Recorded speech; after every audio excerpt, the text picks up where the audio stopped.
it's time to sit back and relax with your favorite drink. And listen.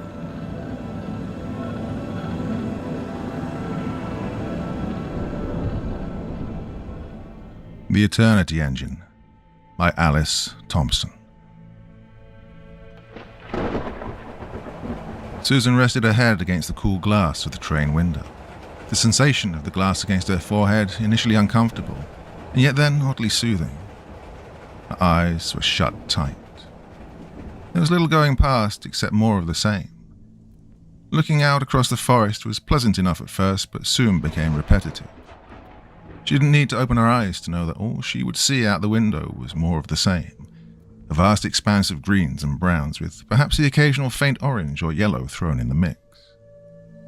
There was little in the way of development to be found until she reached her destination. The tour guide she'd spoken to a few days earlier had in fact claimed that much of this land was protected. Building anything out here was expensive at best and impossible at worst. Not that she minded that. It was nice to think there were still a few places like that, where people couldn't just burn, bulldoze, or otherwise demolish everything in their path just to put up supermarkets, housing estates, or malls. Yeah, it was nice to think that there were some things that might last forever. That said, the splendor of nature quickly became the tedium of nature when it was all you'd seen for the past hour. The pounding headache she was currently suffering from didn't improve her mood either. She was bitterly regretting letting her friend Amanda talk her into going out with her the night before. As enjoyable as it had been to take a break from her research to actually enjoy the company of human beings who hadn't been dead for a few hundred years, well, the aftermath was not pretty. Hangover and motion sickness were a less than ideal combination. The voice that issued from speakers somewhere within the train compartment let her know that they'd soon be arriving at Havenfield. Reluctantly opening her eyes, she went through the contents of her bag. Her phone and tablet were still nestled snugly within it, and she decided to flip through her papers. They were a jumbled mishmash, some of them handwritten while others were neatly typed out and had been printed off at one of the various libraries she'd stopped off at when she'd gotten the chance. She'd wanted to save herself time later by typing up and spell-checking and proofreading as she went, whenever she got the chance to do so. But at some point in the process, she'd lost track and now had the sinking feeling she'd have to go back and retype the whole thing when she was done. Upon the first page was the title, In Search of Sebastian Stanfield, The Forgotten Da Vinci. Getting off the train as it pulled into the station, she took a deep breath. The air really did feel cleaner out here. Oh, she'd always thought it was just something vegans, hippies, and white people who thought it was a good idea to put their hair into dreadlocks said, to sound wise and connected to Mother Nature. But it really was better than in the city, in that respect at least. Complete lack of signal on her phone and the knowledge that she'd have to get back on the train and travel about 80 miles to get to a decent cocktail was less welcome. She stretched out, trying to work out the kinks in her back and banish the pins and needles in her legs and feet. Sitting on the cramped train for nearly 3 hours had left her feeling like she'd been sleeping in a box. She looked up and down the platform. Only one other person appeared to have gotten off the train with her. Stood about 20 or 30 feet away was another woman. A strikingly beautiful woman, in fact. Her hair was raven black and reached just below her shoulders. It looked silky and glossy, like the impossibly perfect hair people on television commercials boasted could be achieved by simply using the shampoo and conditioner they were selling you. Susan felt a little twinge of jealousy to accompany the attraction she was currently experiencing, as she thought of her own hair, a scruffy, matted mess that she was sure probably looked like a bird's nest to the stranger. The woman had dark glasses over her eyes, and when you combine that with the dark suit and black leather duster she wore, you have a very striking visual. Susan idly wondered who she was. She looked wealthy and impossibly well turned out. She could have been a model or a film star. The woman glanced down the platform at Susan and gave her a little smile. Then she turned and walked away, eventually vanishing from view up the stairs. As she made her own way toward the exit, Susan amused herself coming up with improbable stories for who the woman could be and why she was here. A glamorous spy, here on a secret mission perhaps. The kind who always had a clever quip prepared for when they dispatched the henchmen of their nemesis, and who never ordered their martinis stirred. Or perhaps some famous movie star here to get away from the stress and tension of her career. Here in this out-of-the-way town, incognito, to hide from the paparazzi and her adoring fans, or have a clandestine rendezvous with a forbidden lover. Some scandalous Hollywood affair that could only be carried out in places forgotten by the hustle and bustle of the big city like this. When she was finally able to get enough signal to call a cab, Susan had it take her to the small hotel she was staying at. The sign had once declared the building to be the Lakeview Hotel, but now it read the La though you could see the imprint where the letters had once been. When she brought it up to the man at the check-in desk, he just grunted, puffing on the cigarette he was smoking in cheerful disobedience of the "thank you for not smoking" sign. Kids, what can you do? We used to replace the letters, but they just steal them again a week later. Like Sisyphus pushing that boulder, Susan replied, trying to make conversation. Syphilis? What's syphilis got to do with it? The man asked. And Susan decided to give up trying to make conversation, and instead just asked for her room key. The room was small and, despite the hotel's name, did not provide her with a lake view. It did give her a full view of the street below, so she supposed if she ever got the urge to stare at a Chinese restaurant or a furniture warehouse which had signs informing anyone who was curious that it was going out of business, everything must go, then she would be well served. Still, it wasn't as if she'd booked the place for a luxurious getaway. She doubted she'd used the room for much besides sleeping and sometimes eating. As she looked out of the window, something caught her eye. Walking down the street was a woman with dark hair and a dark black duster. She wondered idly if it was the woman from the platform. A sleek black car that looked like it cost more money than most people in this town would have seen outside of films came to a halt where the woman stood, and a man dressed in a somewhat comically old-fashioned chauffeur's uniform exited, opened a passenger door for the woman, and then got back in behind the wheel, the car gliding out of view. Susan found herself pondering whether that had indeed been the same woman from the train station, and if her fantastical speculation had actually been near to the truth. Perhaps she really was someone famous, out here filming a movie perhaps. There was certainly no shortage of locations in the town that might be ideal to film a horror movie in. The drive through the town had revealed numerous old and dilapidated buildings. Some looked modern, if shabby, while others looked as if they could have been transported through time from the 1800s to the present day. It was easy to imagine Dracula lurching from the darkened doorways, or some mad scientist with a hunchbacked assistant lurking within the candlelit halls of the ancient and abandoned husks that had once been people's homes, committing unspeakable acts in the name of some mad whim. She was sure that it was incredibly tacky of her to be looking at a place that was home to so many people and making up lurid fantasies about it. She'd hardly enjoy it if people came and gawked at her home, pointed and laughed at things they found ridiculous about her hometown. Still, it was hard not to have such thoughts when some of the houses and abandoned buildings she glanced at out of the taxicab window looked like the kind of place Bela Lugosi or Christopher Lee might call home in one of their more macabre roles. After a change of clothes and a chocolate bar that would have to serve as lunch, she headed out to meet the cab she'd called, and before long was on her way to the place she'd actually come here to see, the Stanfield house. Or as the little sign outside referred to it, the historic Stanfield house. The merit of that claim was extremely dubious. So far in her research into Sebastian Stanfield, she discovered all of 3 books about the man, one of them self-published and replete with spelling errors.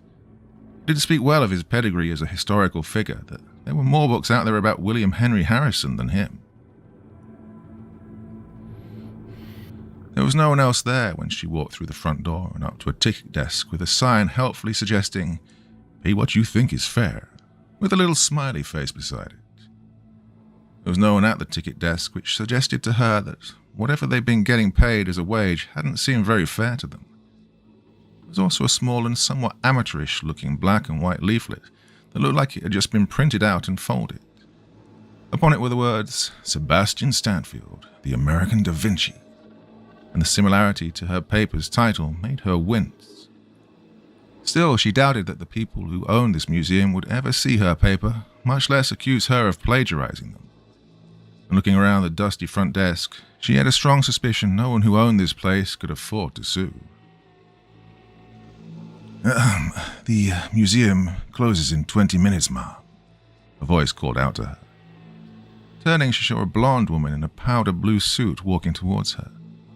Her face was heavily made up and her eyes had a kind of manic friendliness to them that told her this was probably a tour guide. She had the look of someone who had constantly to be cheerful as a profession. Oh, that awful false happiness found on the faces of stewards, waiters, and summer camp counselors the world over. Susan Tanaka? I spoke with someone here on the phone a day ago, Susan said.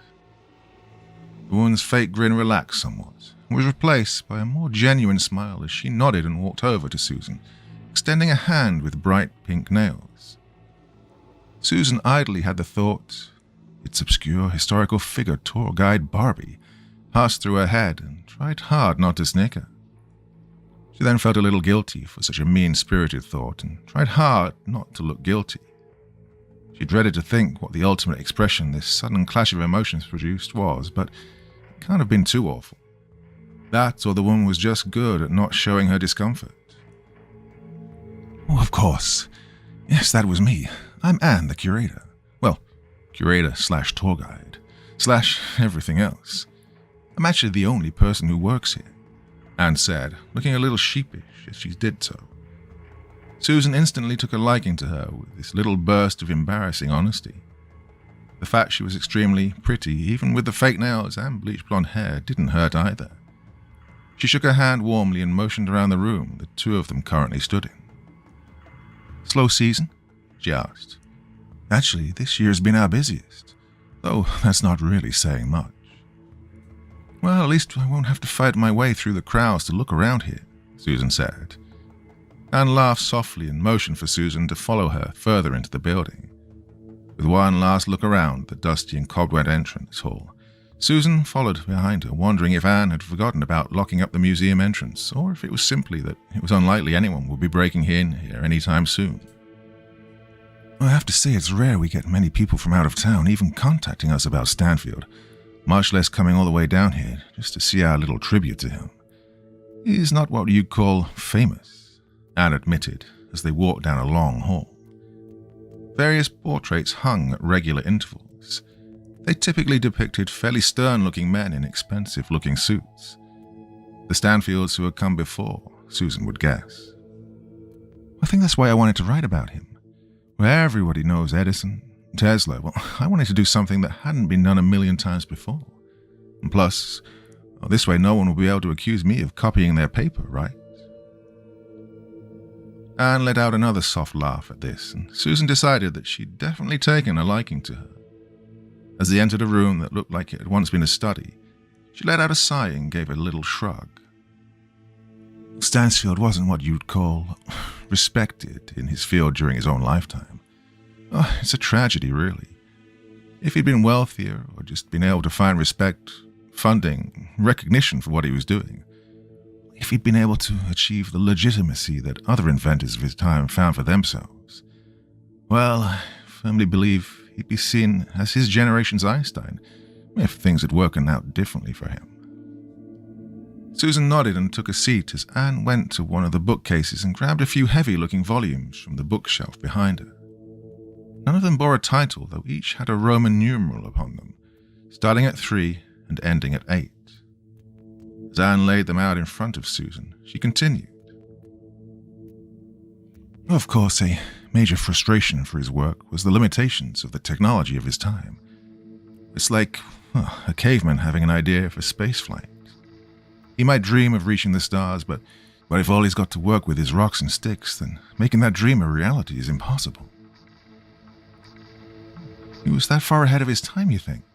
Susan asked, and Anne nodded eagerly. Susan was pleased to see that she seemed to have a genuine enthusiasm for the subject. It would definitely make asking for the favor she wanted much easier. The designs that have been found, the drawings and schematics alone, not to mention the prototypes that Stanfield created. If things had worked out differently, We might have put a man on the moon in the 1860s, not the 1960s. He was a genius. Even his critics and doubters at the time would talk about how alive with ideas his mind seemed to be to them. Mad ideas, they thought. Blasphemous ideas, some called them. But none of them could doubt that the man was brilliant. They just also thought he was insane. Susan finished, and Anne grimaced at the word. It had probably been poorly chosen. Still, if she'd offended her, she at least hadn't offended her so badly that it caused her to anger. Instead, she just let out another sad little sigh and nodded, sitting herself behind the desk as Susan began to flip through the books. Yeah, sadly that was the prevailing attitude of the day toward him. Susan flipped through the pages and thought to herself that she could see how people back then might reach that conclusion.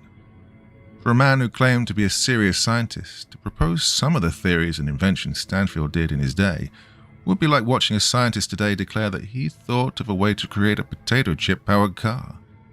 And yet, crude and unfinished as they were, many of Stanfield's ideas and diagrams clearly had great potential. Designs for advanced flying craft, schematics of advanced prosthetics, designs for medical equipment that you could easily connect to devices now viewed as mundane and commonplace. Of course, there were also the more fantastical ideas. Flying suits, the designs for what had infamously been dubbed the Devil's Transmitter, and gotten Stanfield all but blackballed from the company of his peers in the scientific community.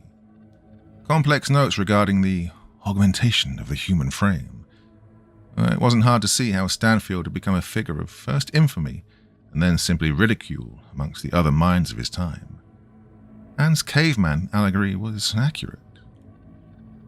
Well, hopefully I can help change some minds about him. Although, Susan began and then trailed off. Anne leaned forward and prompted her to continue. Well, this stuff is great, but I was hoping to see some of the latest stuff he worked on, Susan said. Anne hesitated at that. A look crossed her face that made it clear that she wasn't at all certain that this was a good idea. Susan wondered if others had come here asking for the same, or if perhaps it was simply that the subject matter in question was what made Anne so hesitant. The latter seemed more likely. Susan had a hard time believing that many people even knew about the work Stanfield had done after coming back to this house, where he and his daughter had spent the last days of their lives. It certainly wasn't the kind of thing that most legitimate biographers gave any serious thought to. We have a great deal more material in the public areas of the museum, you know. And there are some more volumes here I can show you, Anne said, and Susan nodded. And I would love to see them, she said earnestly, but I was hoping to start with some of the things that weren't on public display. Anne bit her lip fretfully and fidgeted, acting on a hunch that she'd picked up on a certain vibe from Anne that told her that her initial physical attraction to her was not exactly one-sided. Susan leaned forward across the desk. The physical closeness made Anne's cheeks flush a little, and Susan gave her a playful wink. It would be a big help, she said. Well, I suppose it wouldn't hurt. You'll have to be very careful. Much of the private material is extremely old and delicate. It needs to be handled with care, Anne said. Susan beamed widely at her. Trust me, I know how to be gentle. Anne led her down a set of steps and then another. They came to a large door in somewhat poor repair that clearly wasn't part of the usual tour route that Anne took people through the museum. Producing a rusty key from one of her pockets, Anne gave the door a few hard shoves and it eventually creaked open. Swinging slowly and somewhat resentfully inwards. Susan mused that if the rest of the town had already given off a Hammer horror vibe, then this certainly took it up a notch. The creak was so loud it was almost too perfect. Part of her wondered if there was a sound effect cassette set up somewhere within the basement. This was all part of the tour after all. She could imagine it being a hit at Halloween. Anne taking a group of spooked tourists down the old stone steps into this drafty old basement. The room beyond was lit by flickering lights. There were dozens of shelves, some holding books, others holding various strange-looking objects. On one of the walls was a portrait of Stanfield himself. A dark-haired woman in a black dress stood beside him, who Susan imagined must be his daughter. Carmina Stanfield was almost as much of a historical oddity as her father, and if half the stories were to be believed, the illness she'd fallen victim to was half the reason Stanfield's life had taken the depressing trajectory it did. Of course, there's nothing sinister about why this material is kept out of view. It's simply a case of it being extremely fragile and much of it not really being the kind of thing the public's interested in, Anne said. Susan privately mused that she sounded as if she was trying to convince both of them. With most of the items down here, we don't even know what they were used for. Given the condition of his notes... can I see some of those? Susan asked. She hoped she didn't sound impatient. She didn't want to annoy Anne, especially given that she was the only one she knew of who could give her access to what she wanted to see down here. Fortunately for her, it seemed that Anne didn't mind her eagerness, and she nodded, grabbing one of the large and heavy-looking tomes off the shelf and allowing Susan to begin leafing through it. Occasionally, as she did so, she glanced up at some of the items on the shelves. Some of them corresponded with the drawings in the book, while others she didn't recognize. "And is this everything?" she asked. Anne shook her head. Some of it was sold off to a private collector a few years back. We were having financial difficulties. Some of it was taken away by some kind of trust, I think, or museum. It was before I got the job here. Susan nodded and returned to the book, flipping carefully through its aged and yellowing pages.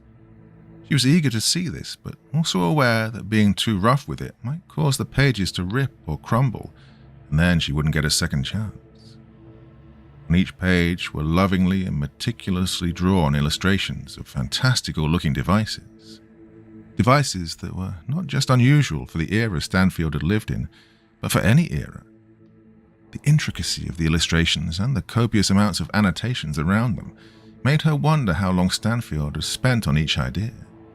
How many days or weeks he'd spent carefully drawing out his impossible things.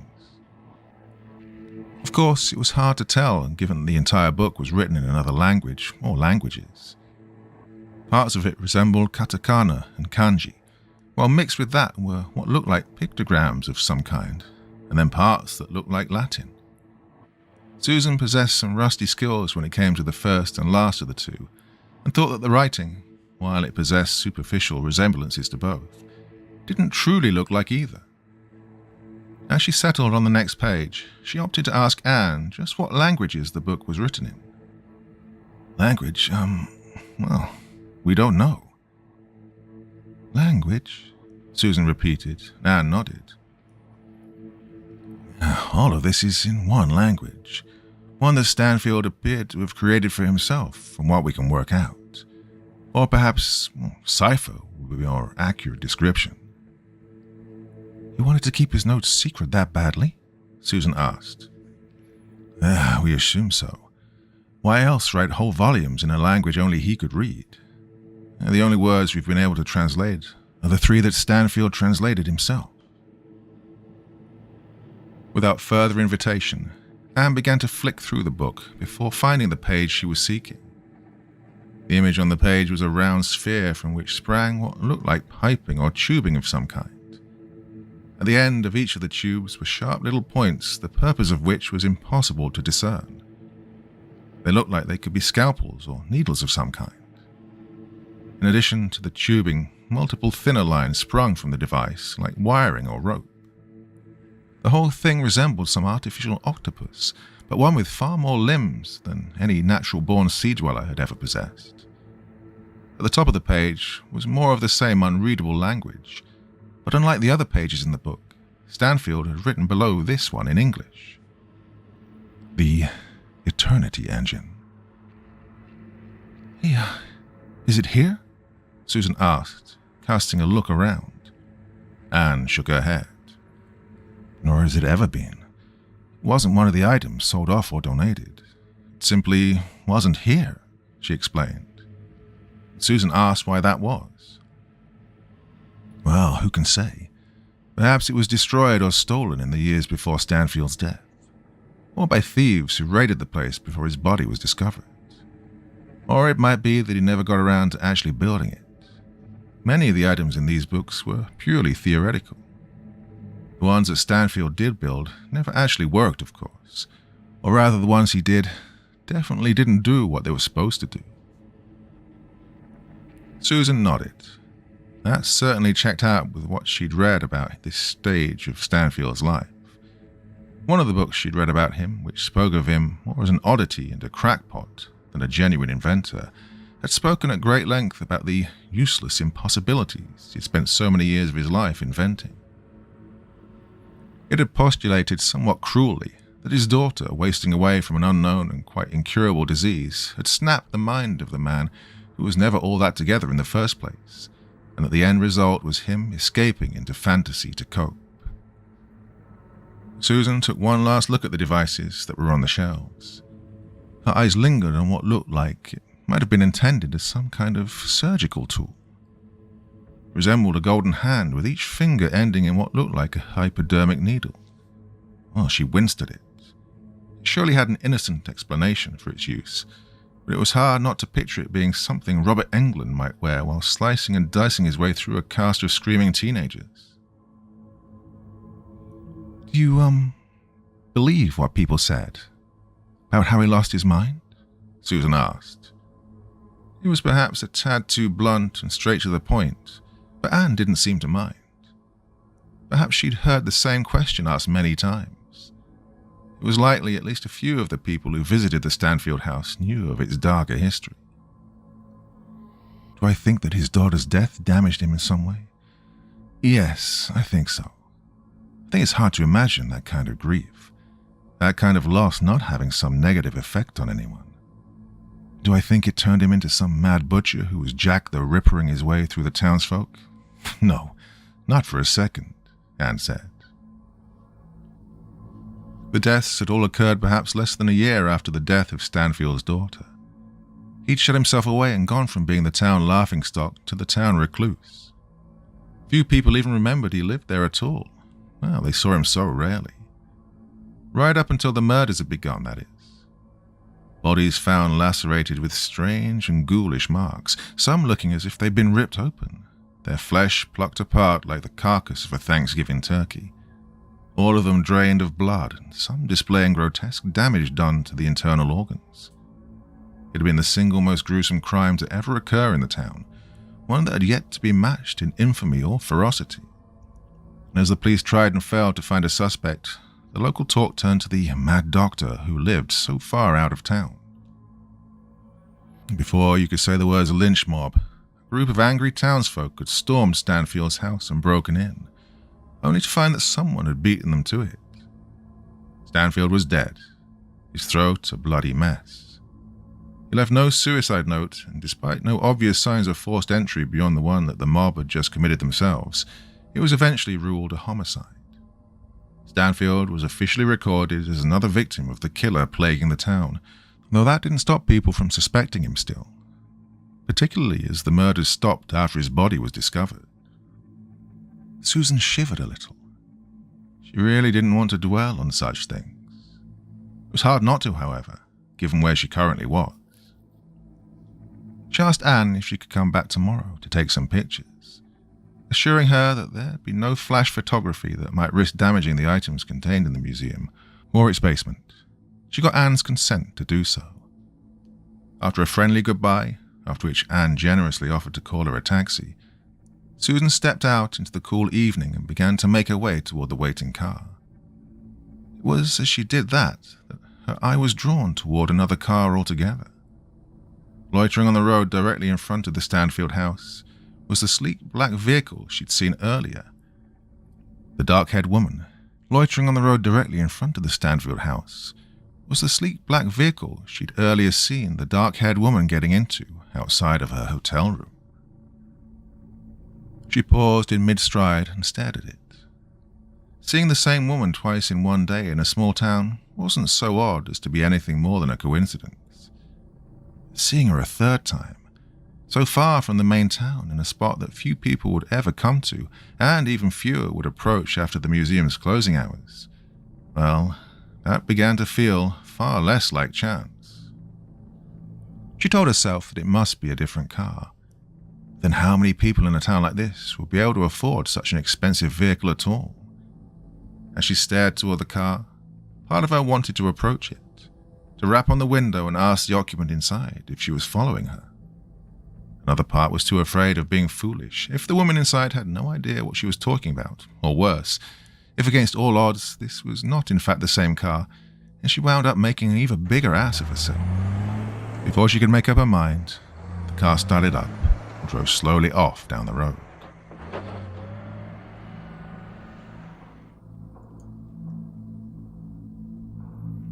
Part 2.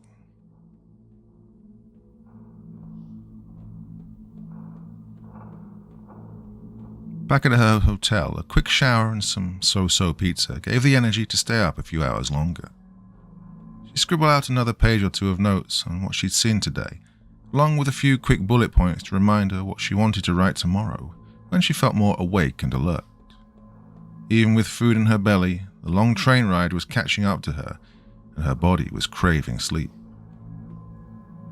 She found herself musing about what Anne had said. Why Stanfield? He was, in the grand scheme of things, a nobody. His work had been ignored when it worked and mocked when it didn't. But perhaps that was what irked her.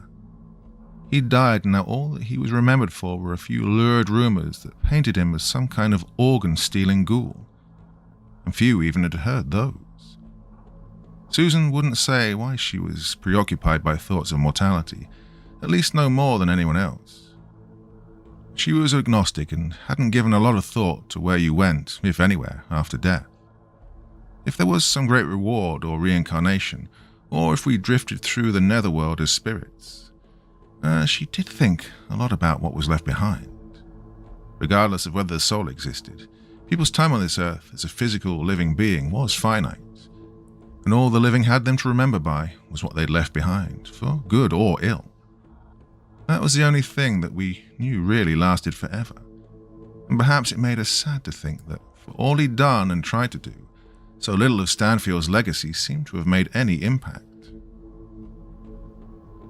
Turning away from depressing musings about the point or lack thereof of the short time span given to us on this earth, Susan curled up in bed and let sleep take her. Despite her exhaustion, she slept lightly, and that was probably why the sudden scream roused her so easily. She shot bolt upright in bed, heart hammering in her chest. Fumbling for the light switch, she blinked away tiredness as her eyes scanned the room. She wondered if the scream had been part of a nightmare at first, just some figment of her imagination brought on by the gruesome thing she'd been thinking about earlier. But the sound of raised voices outside her room made her doubt that explanation. Pulling on a robe and opening her door just a crack, she peered out into the hall to see maybe 3 or 4 people clustered around the open door of a room down the hall from hers.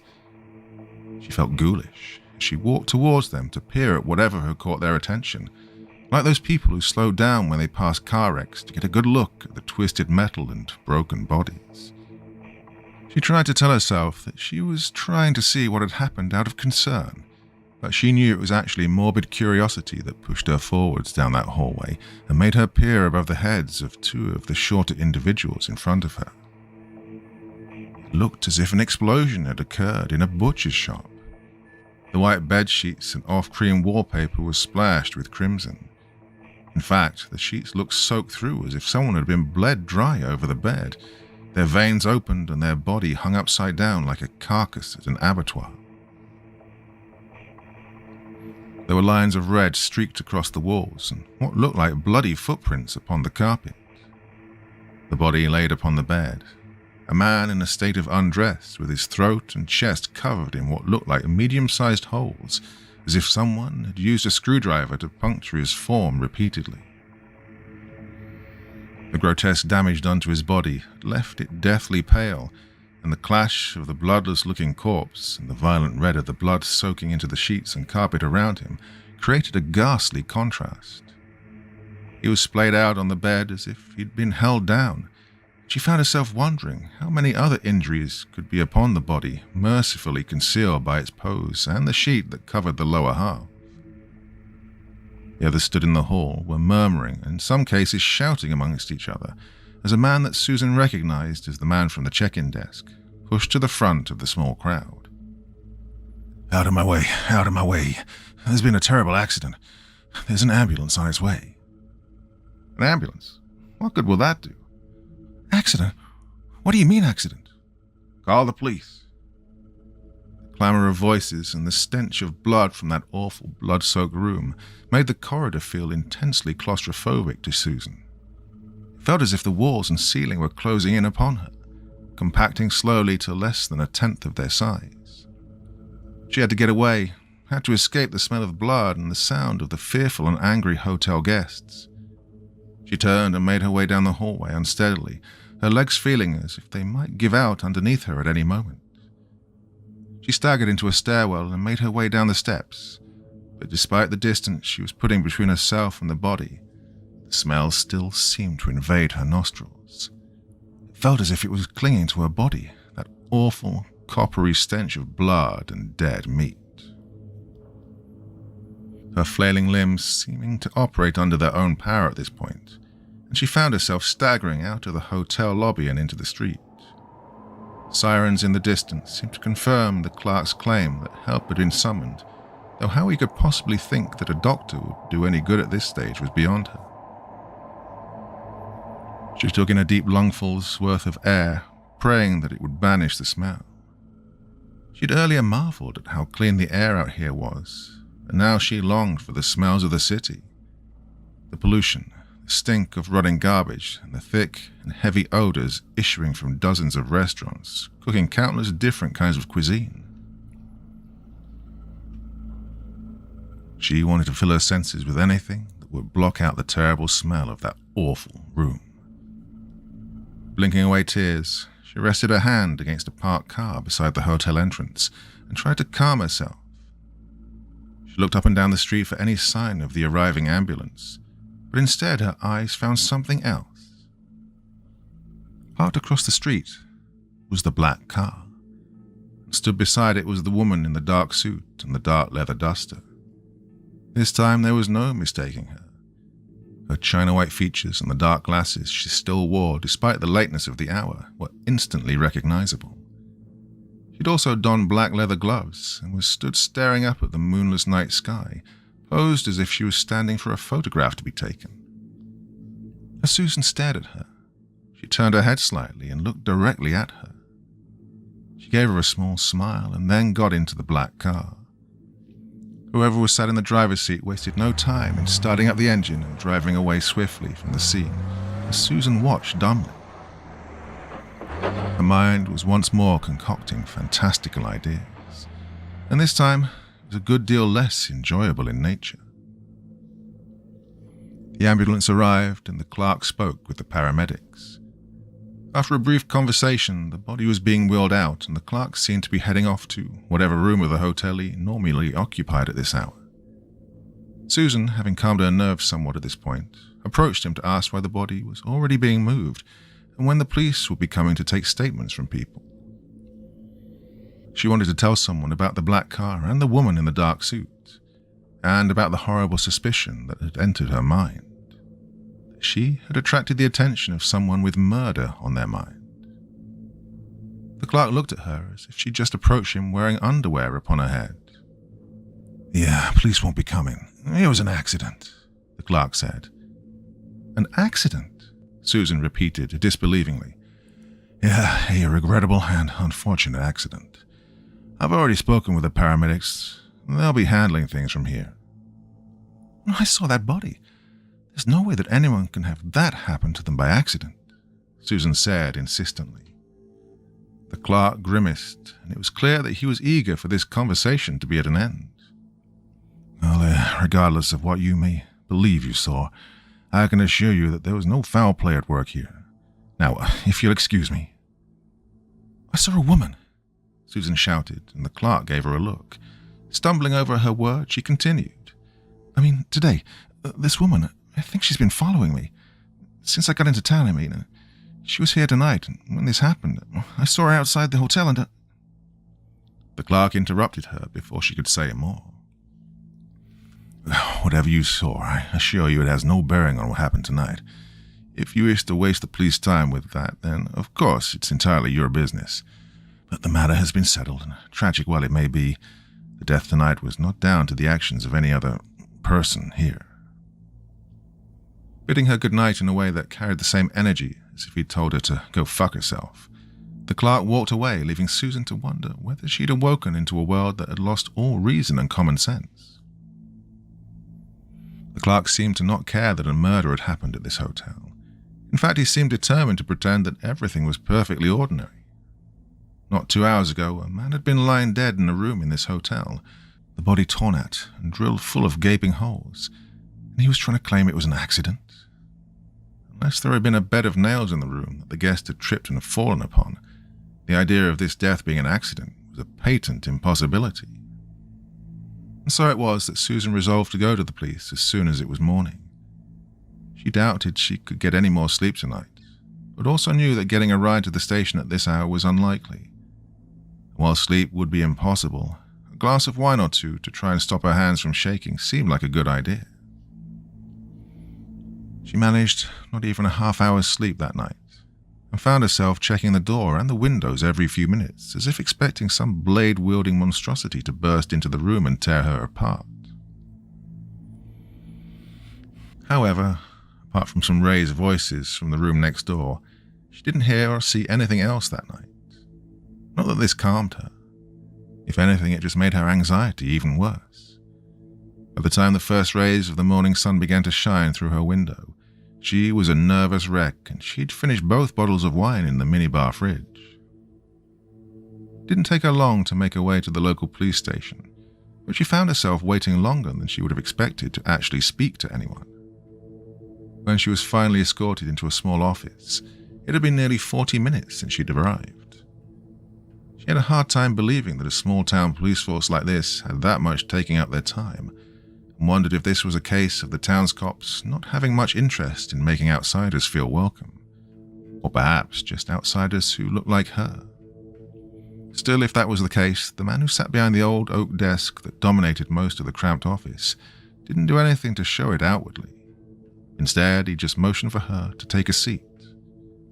He looked like he'd gotten even less sleep than she had, and the weary look on his face was matched by his tone of voice, as he asked her how he could help in a way that suggested he was praying that whatever she wanted wouldn't require anything approaching effort. Susan did her best to explain things as coherently and succinctly as she could. She'd spent most of the previous night and the cab ride over thinking about how to explain her suspicions without sounding like a crazy person at worst or just a paranoid person at best. The man behind the desk, who according to the nameplate on his desk was named Andrews, nodded and made little noises at times before leaning back and letting out a loud sigh. He drummed his fingers upon the desk before opening his eyes and leaning forwards to give her a less than friendly look. So, your story is that this woman who followed you from the train station broke into the room with a person next to you in this hotel, killed them to freak you out, stuck around afterwards to taunt you, and then just drove off? The way he said it left no doubt as to what he thought of her story, and admittedly, when phrased that way, the whole thing did sound ridiculous, or at least very strange. Hearing someone else repeat it back to her made her realize just how unlikely the whole situation was, but at the same time didn't allow her to shake the feeling that, as strange as all of this was, it didn't mean that she was wrong. The man behind the desk didn't seem to share that view, however, and he wasted no time at all in making that as clear as crystal to her. Look, Miss Tanaka, we've already been made aware of what happened last night. It's an open and shut case. An accident. An unfortunate accident, but an accident. The man was torn apart. It looked like someone had taken a fucking power drill to him. What did he just accidentally decide to do to himself? Susan snapped. Outside, she could hear a few loud murmurs, and glancing out of the office at the men and women moving around the station, she could see that a few of them had stopped what they were doing and were looking in her direction as well. Taking a deep breath, she prepared to try again, but Andrews just held up a dismissive hand for silence.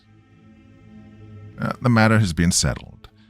Now, you're not the first person I've seen come through here. Try to play the amateur sleuth when something they think is peculiar happened around these parts. They're all the same. They all think us poor local hicks must be dumb as a sack of hammers, and they'll figure out something we didn't. And it always ends the same way. No one ends up happy.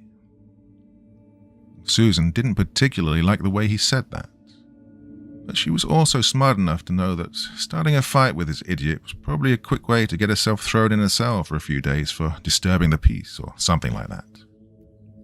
And so she did her best to keep her temper in check, and as tempting as it was to tell this condescending little prick exactly what she thought of him, she instead replied in as calm and level a tone as she could. At the very least, will you talk to this woman I saw?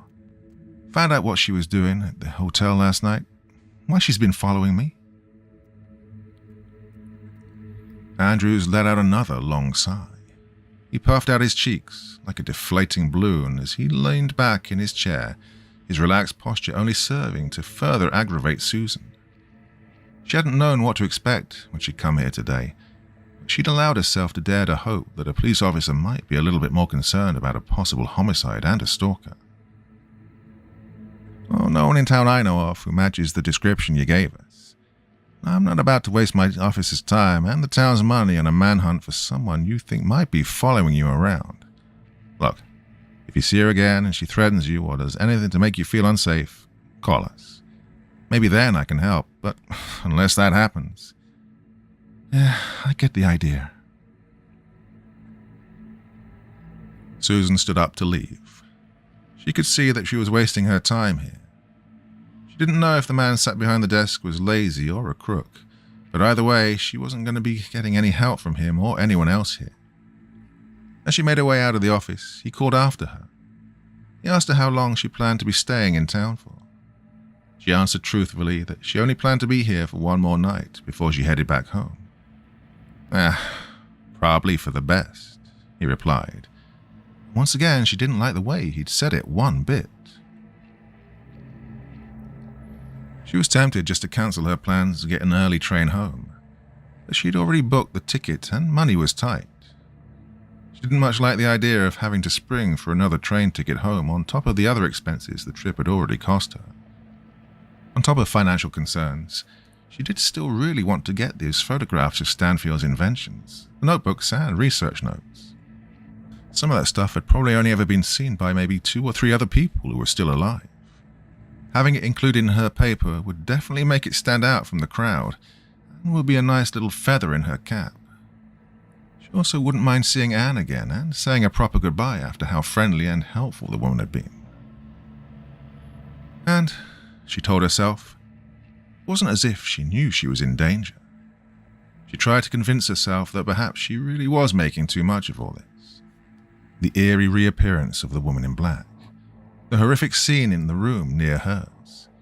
Perhaps she was seeing danger to herself where there was none. Maybe the woman and her constantly crossing paths yesterday had been just some strange coincidence. Maybe the scene in the hotel room hadn't been what she thought it was. The cops, the paramedics, the hotel clerk, they all insisted it was an accident. Either dozens of people in the town were all in on some labyrinth conspiracy to conceal the nature of one random man's death, or else perhaps the sight of the blood and the lateness of the hour had made her shocked mind see the scene differently than it actually was. Perhaps it really had been an accident. What was more likely? That all these random people were willing to cover up a murder, or that she was wrong? Occam's razor told her that the latter had to be the answer.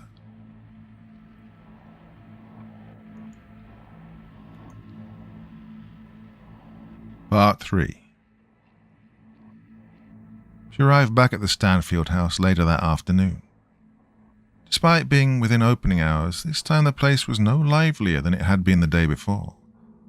It seemed that Anne had been looking forward to her visit, or else had very little else to do to occupy herself that day, as she was sat at the ticket desk, absent-mindedly tapping a pen she was holding against the wood until she caught sight of Susan. Her face brightened at once, and she called out her name, standing up to walk around and greet her warmly. I was beginning to wonder if you weren't coming, or something had... She began, but stopped herself. Susan apologized as she placed her bag gently on the ground so as to not damage the camera equipment within. She elected not to go into the gory details of what had made her late, as she doubted that Anne wanted to hear all about that. Instead, she elected just to say that she had to take care of something that came up unexpectedly, which seemed to be explanation enough.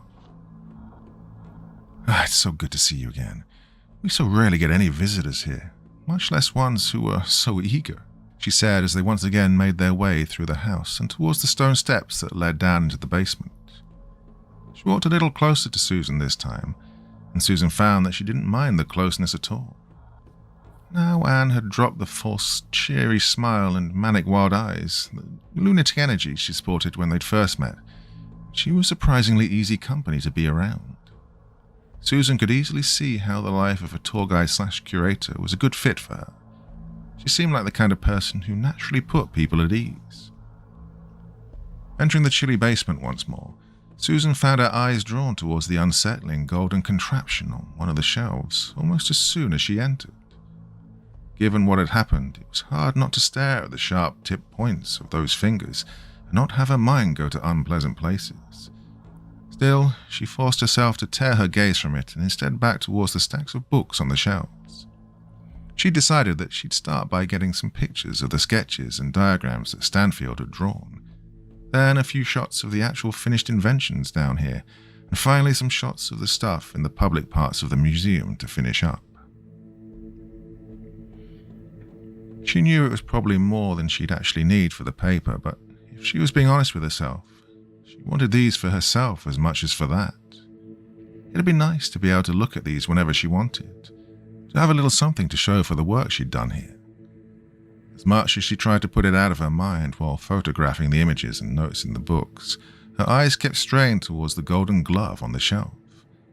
Not even making idle small talk with Anne took her mind off it. Anne cheerfully chatted away about how long she'd been living here in Havenfield, and how she'd moved here with family a long time ago, and put down roots, and how that while work sometimes take me away, I could never bear to leave here for good, you know. All of which she agreed with fairly short responses like, yep, or or that's true. It wasn't that she didn't want to talk to Anne, or didn't enjoy having her down here with her, but rather that she couldn't stop thinking about that damn glove. Hold on a second, she said, interrupting something Anne had been saying. She walked over to the shelf and examined the golden glove. It was, of course, spotless, as clean as anything so old could be expected to be. What had she expected to see? Dried blood? Some grim sign that someone had used this to commit the butchery she'd seen, or thought she'd seen, in the room near hers. She became aware that Anne was leaning over her in the same way she was leaning over the glove, and with a deeply worried look on her face. She imagined that her behavior must look truly bizarre to her, and she stood up swiftly, hoping that she wasn't blushing at how embarrassed she felt. She felt awkward enough around people that she genuinely liked. She was starting to like Anne a great deal, and she didn't need to have her thinking that she was some kind of absent-minded weirdo. Is everything all right? Anne asked, sounding concerned. Susan nodded and turned away from the glove, back towards where her camera rested. She was about to say that everything was fine, but instead decided to take a somewhat different tack. She decided to ask Anne if she was aware of anything odd that happened in town recently. She decided to ask Anne if she'd ever heard or seen anything around town that had struck her as odd or worrying. Well, our town's only claim to fame is that one of its residents was accused of being a serial killer. Does that count? Anne replied. Susan actually found herself smiling. No, not only smiling, but grinning. God, it felt good to be able to grin like this, she thought to herself. She hadn't had a reason to genuinely smile like that all day. And if she was being honest with herself, she'd had few reasons to genuinely smile that way at all in recent months. The night out with her friend a couple of days prior had been the first genuinely enjoyable evening she'd had in a long while. And as odd and frightening as the previous night had been, in this moment all she could think about was that she was very much enjoying spending more time with Anne. "I was thinking something a little more recent than 100 years ago," she said. This time it was Anne's turn to grin. "I can't say that anything comes to mind. Well, nothing specific. Oh, there have always been stories, rumors, small-town legends, the usual kind of thing," Anne said. "Ooh, what kind of stories?" Susan asked. Anne looked as if she would very much rather talk about something else, anything else. From the look on her face, Susan got the impression that whatever the subject matter of these stories might be, it wouldn't be something that made for cheerful listening, and that did little to calm the increasingly anxious thoughts plaguing her brain. Still, she decided to turn the subject of conversation back towards slightly more cheerful subject matter. As she finished taking the rest of the photographs, she and Anne spoke a little more about Stanfield. Instantly, Anne's mood seemed to pick up, as the familiar energy and passion returned to her voice. She spoke almost reverently about the work Stanfield had done here in this very house, and how lucky the town was to have had a bona fide genius living amongst them, not that they appreciated him. She said this, and with that last statement, her tone briefly became bitter and almost angry.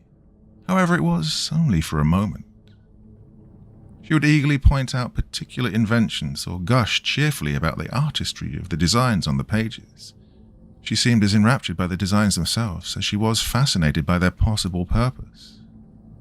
"He could have been an artist, I think.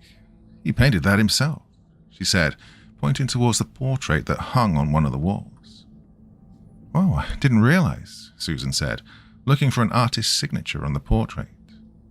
Anne said that it had been mentioned in one of his journals that he kept after moving into the house to care for his ailing daughter and work on his projects in private.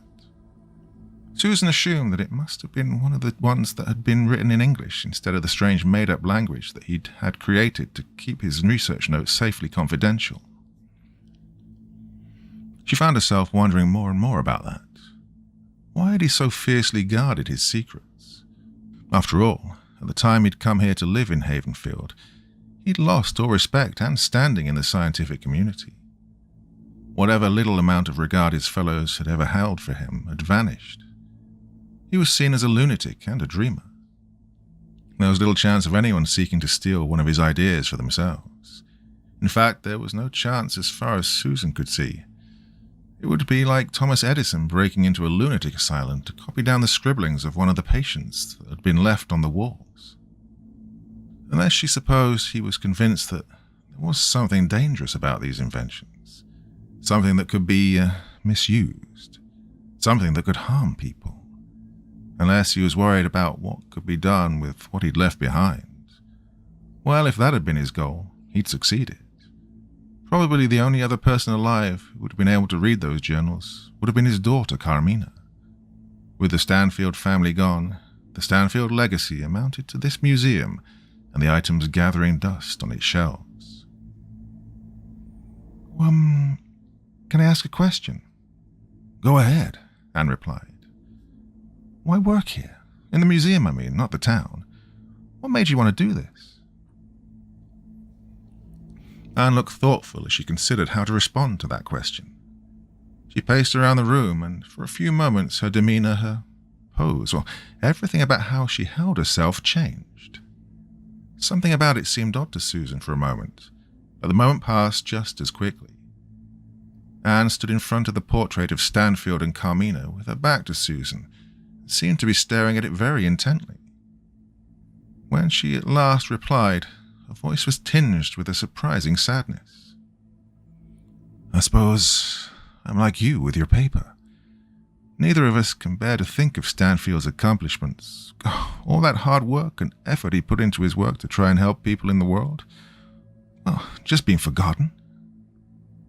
Her answer was so similar to what she'd been thinking the previous night that Susan's immediate response was, "You haven't been reading my notes, have you?" Well, this flippant remark seemed to cheer Anne up, as when she turned around she was smiling. There was still a sadness about it, though. Susan wondered how many hours she'd spent here in this house, all by herself. The only person working at a museum few people wanted to visit or care about. The lone curator of an obscure piece of history, working to try and keep it from being forgotten altogether. She imagined it must be an incredibly lonely sort of job. In fact, she found herself wondering if she'd been the first person to come here in who knew how many days or weeks. She wondered how much of Anne's cheerfulness was brought about just by having another person to talk to at last. Just a vibe I got off of you the other day, Anne replied. She took a few steps closer. One of the vibes I got off of you. She seemed to hesitate for a few moments before speaking. Look, do you have to head back to New York today? I'm here for one more night, Susan replied. Anne nodded and fell back into silence briefly before speaking up again. I don't suppose you'd like to go to dinner? Tonight, maybe? I think I'd like that, Susan told her. As the two made their way back up the stairs, she heard Anne let out a little noise and turned in time to see that her foot had slipped on one of the stairs. With a quickness that she wouldn't have thought she possessed, Susan grabbed hold of her and pulled her back towards her. My hero, Anne said with a little smirk.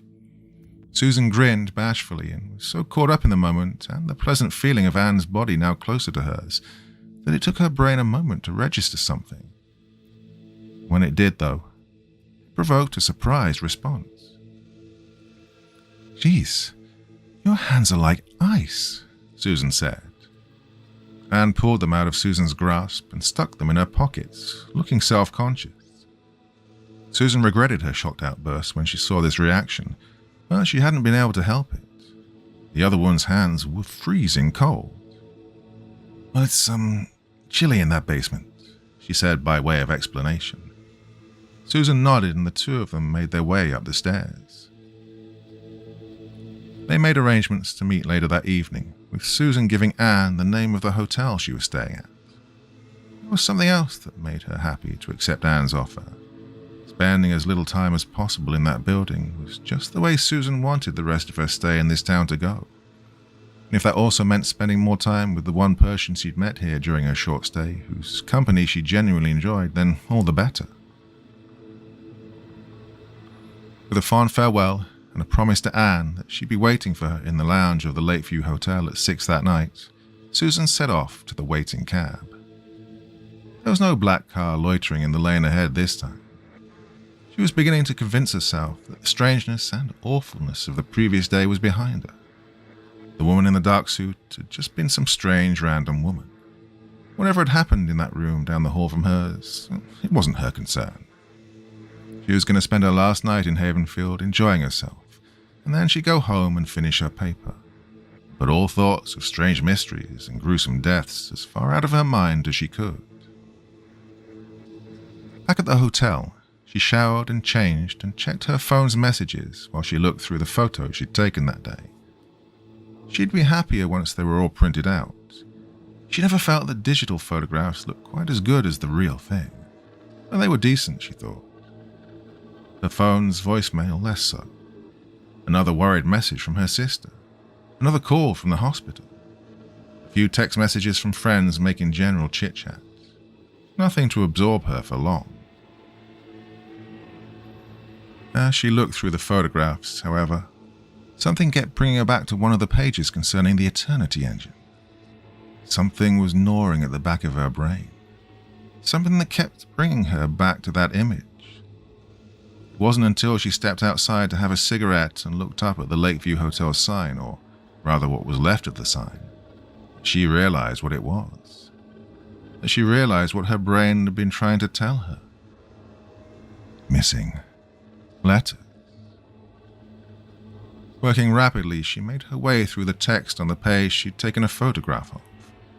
Using the fact that she knew what 8 letters of this made-up language or code or whatever it was meant, she used the zoom function on the photos to identify as many occurrences of them in the text regarding the Eternity Engine at the top of the page.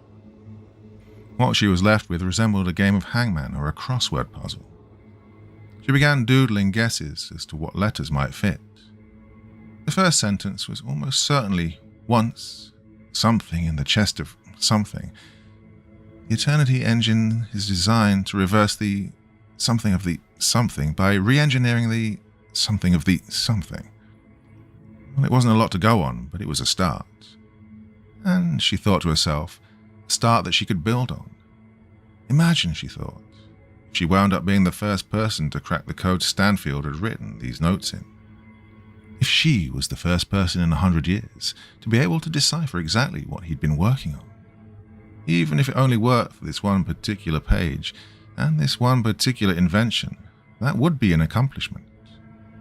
Even what she'd achieved so far, she thought to herself, was an accomplishment. She was the first living person in a century to look at these notes and understand even a small part of them. Feeling rather proud of herself, she put the notes back in her bag with a satisfied grin. The woman who cracked the Stanfield code had a nice ring to it. Definitely something to leave behind. Maybe even something that people would remember. She went down to the hotel bar to wait for Anne to arrive. Still buzzing with satisfaction over her historical sleuthing earlier, she felt like nothing could spoil her good mood. And while she wasn't entirely wrong, she wasn't entirely right either. She found out when a man came up to sit beside her at the bar with a worried look on his face. He looked familiar to her for a moment, but at first she couldn't place him. Then she'd realized that she'd seen him the previous night in the hallway. He'd been one of the guests who had, like her, clustered around the room of the dead man and witnessed the grisly aftermath of whatever had happened to him. "Hi," she said in a way that was polite enough, but also made it fairly clear that it was just the casual politeness of someone who does not want to spend a lot of time talking to the person they're greeting. The man nodded stiffly and ordered a drink. Taking a deep swig of it once it arrived, he set the glass down on the bar and then looked over at her again. "You're the girl from last night, the one that the clerk was arguing with," he said. "Yeah, I'm sorry if I caused a scene or whatever," Susan said, aware of the patent absurdity of the statement. She doubted anything she could have said or done would have caused more of a scene than what had already happened that night. "Oh, you were right, you know. Weren't no accident. Whole thing stinks." She was a little curious now. Who was this man and why had he decided to approach her like this? And more to the point, did she want to know? She'd be leaving town tomorrow. Did she want to spend her last night here getting drawn into whatever was happening at this hotel, or in this town in general? Still, she remained seated where she was and didn't say or do anything to discourage the man. In fact, she turned in her seat a little so she was facing him, and he seemed to take that as an invitation to say more. "I was on the force too many years to not know a goddamn murder when I see one. And that's what that was, sure as I'm sitting here talking to you. That or a murder, and that's not all." "What do you mean not all?" Susan asked. She needed to know more now, despite the voice in her head telling her that she'd probably be better off if she didn't. Now that she started listening, she needed to hear the whole thing. "Well, there were people here earlier, men, taking stuff out of that hotel room where they found him. Everything he had, looked like. And a woman were talking with him, talking to the clerk. Some kind of deal, looked like." Susan had a horrible feeling she knew what the answer to her question would be, but she asked it anyway. And the man's response when she inquired what the woman looked like made a chill run through her body. "Dark suit, dark hair, dark glasses, real pale too. Looked like there weren't a goddamn drop of blood in her body. White as a glass of milk," the man said. Susan asked him if he'd heard what she and the clerk talked about while she was there. He hadn't, because they'd apparently gone off to the clerk's office to talk over whatever the details of this arrangement were. But what the man said next only added another piece to an increasingly complex and baffling puzzle. "Looked at the logbook while they was in the clerk's office. wanted to know who'd been staying in that room, he said. Susan nodded and prompted him to continue. The old man finished his drink and slammed the glass down harder than Susan felt was strictly needed before answering her. Nobody. Well, nobody's supposed to be booked into that room. Well, nobody meant to have been there this whole goddamn month. Susan pondered this new information carefully before she replied. So he was, what, a squatter? A burglar? Oh, maybe, the old man said. He was already standing up to leave, apparently considering the conversation at an end at this juncture, much as Susan very much wanted to ask him more questions. Maybe the hotel didn't want no record that he was here. With that, he slowly walked away, heading out of the bar and out of sight. Susan considered giving pursuit to ask him more questions, to ask him what he thought all of this meant. If he really was a retired police detective, like he said, maybe he was someone who could help her figure out why this woman seemed to be pursuing her, well, since her arrival here, and, more to the point, what it had to do with the strange and violent goings-on of the previous night. But before she could, her eyes beheld a far more welcome sight. Stood in the hotel lobby, dressed smartly in a pink and red suit, her makeup rather more carefully and expertly applied than it had been before, and with a wide smile on her face, was Anne. Susan walked towards her, calling her name, and as soon as Anne's eyes fell upon her, the smile widened even further. She leaned forward and planted a small kiss on Susan's cheek, which Susan was more than okay with. "Ah, look at you. You look amazing," Anne said. Susan tried to shrug the compliment off. She was certain that she'd hardly looked anything special. The clothes she brought with her in her travel bag were not the kind of thing she'd been planning to wear for a date, but she'd done her best.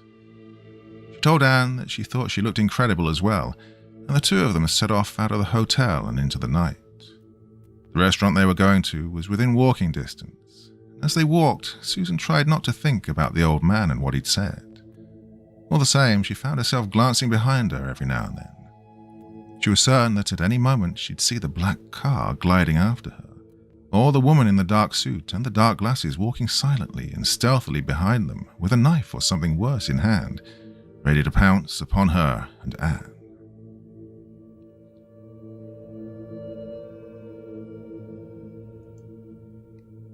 Part 4.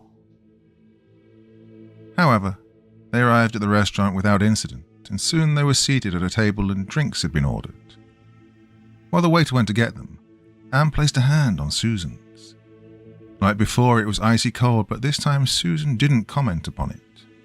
She was worried it would be something Anne was self-conscious of, with how she'd reacted earlier that day. "Do you mind if I ask you something?" "Anything you like," Susan replied. "Is something wrong? Because you kept checking behind us the entire walk here," Anne asked. Susan thought about telling a lie, but she decided to go instead for giving some of the truth. She really didn't want to spend her date with Anne talking about a gory possible murder, but she could also see that Anne clearly wasn't stupid and could tell something was frightening her. Before she could speak, Anne did. "If it's about, this, people here are more open-minded than you might think small-town people would be. It's safe for us to be out together," Anne said. "I wish the small-minded idiots were all I was worried about right now," Susan replied. Carefully, she explained to Anne about her arrival and the woman at the train station, how she'd seen the woman or her car at various locations she'd been at the rest of that day, and had found out today that the woman had been lurking around the hotel while she'd been out. She left out the part about the murder, and the worrying feeling she was getting about something larger than a simple stalking was at work here. Instead, she simply said that she'd gotten a worrying and dangerous feeling from the woman, which wasn't exactly a lie. It was very true that she felt that the woman in the dark suit was dangerous. She just didn't bring it up exactly why she was sure that was the case. Anne asked her if she'd spoken to the police. Susan assured her that she had, but that at the same time, she very much doubted that they'd be much help. Again, this was at worst a half-truth. The fact was, she was increasingly certain that the police wouldn't do anything because, after what she'd learned today, She was beginning to think that what she'd earlier dismissed as a paranoid conspiracy theory, that the cops might somehow be actively involved in covering up the murder that had taken place, might well be the truth, or close to it. Even with the part she left out, it was clear that what she kept in was enough to worry Anne. Or perhaps she was just that obviously shaken and frightened that it was easy to see even without her revealing everything. Either way, Anne clutched her hand tighter and leaned forward a little. I promise you, this is a safe town. I know it might not seem it right now, but this really is a decent place to live. I don't think you have anything to worry about while you're here. But if it would help, you could... If you don't want to stay at your hotel tonight, you could, Wow, you move fast, Susan said. And as Anne let out a laugh and then told her she hadn't meant it like that, Susan found herself laughing again as well. The tension had broken. She was here in a normal restaurant with a normal person doing normal people things. No knife-wielding serial killer was going to lurch out at her.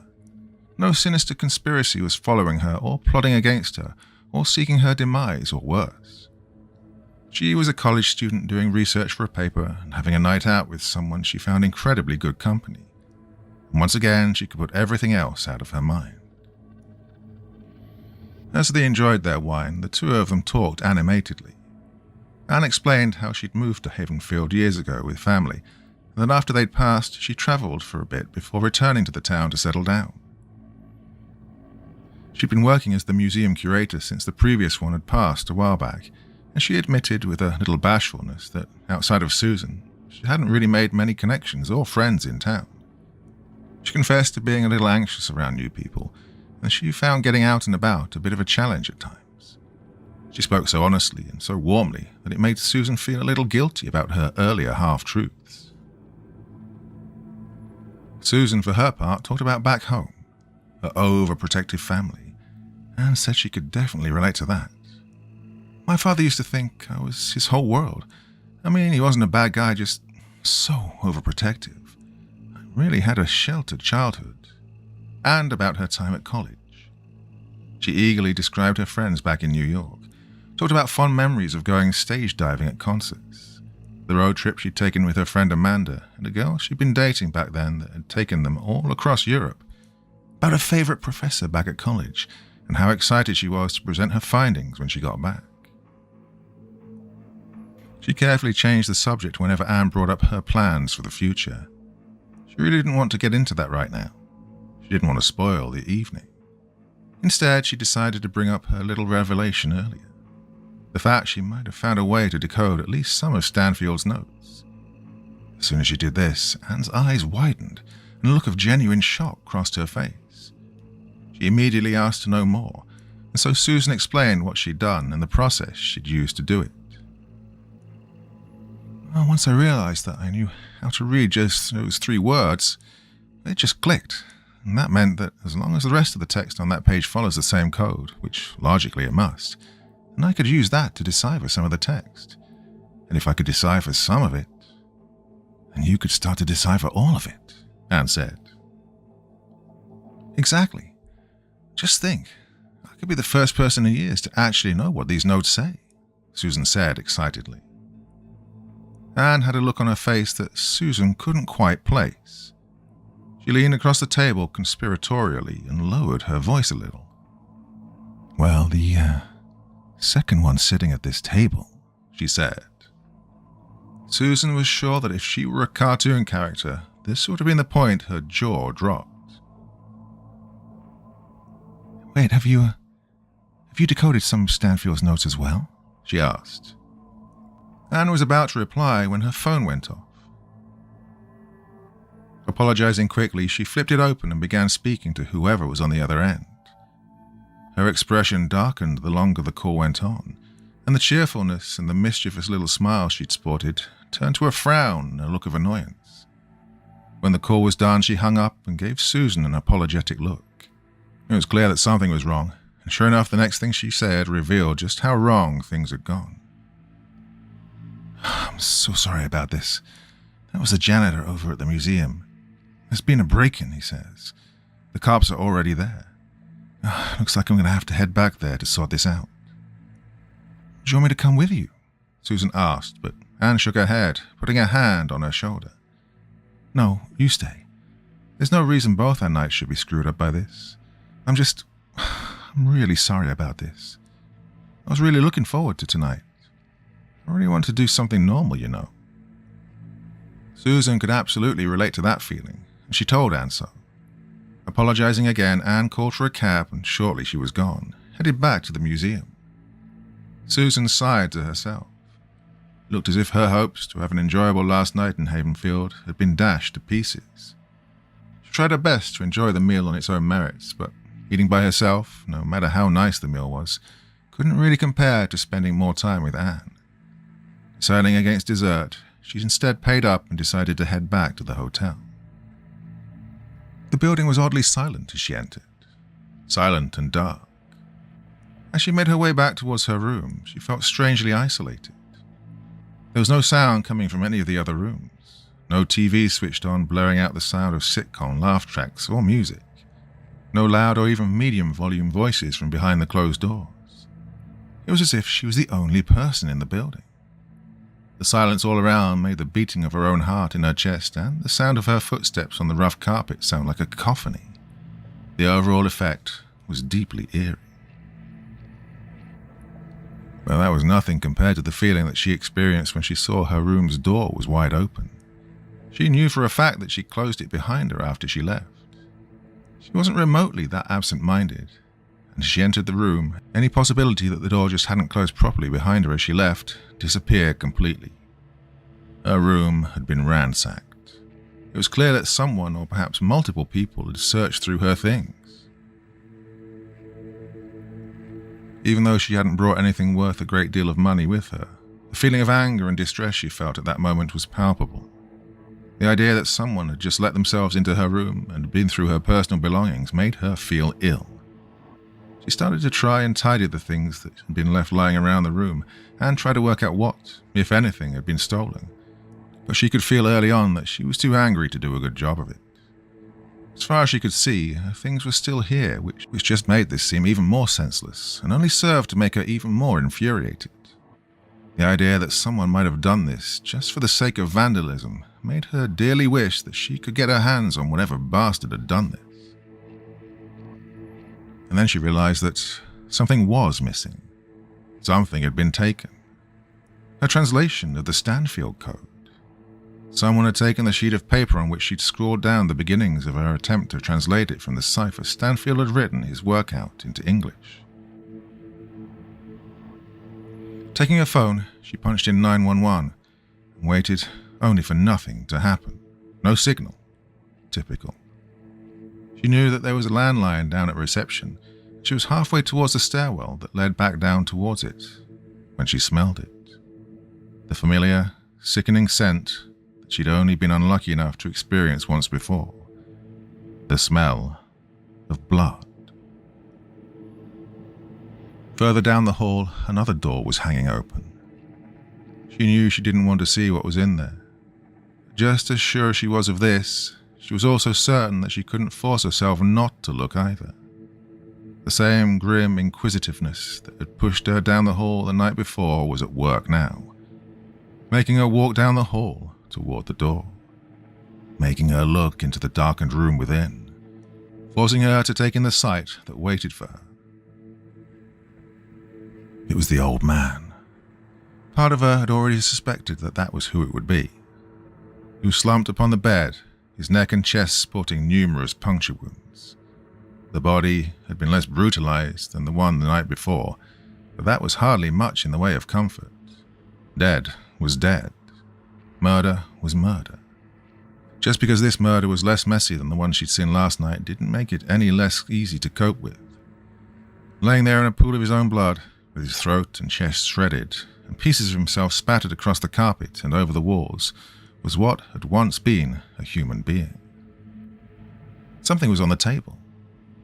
It took her a moment to realize what she was looking at.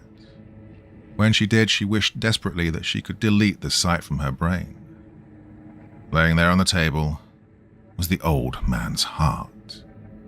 It had been cut cleanly out of his chest, or else ripped clean with brutal strength. And whoever had done it then simply left it on the table. had discarded it casually after clawing a human being's body open to tear it free. She could feel vomit rising in her throat. She had to get away. She had to get somewhere safe. She had to get the fuck out of this fucking hotel. And then she had a thought that came to her unbidden and refused to leave her mind. Her room had been ransacked, and at the same time this man had been killed.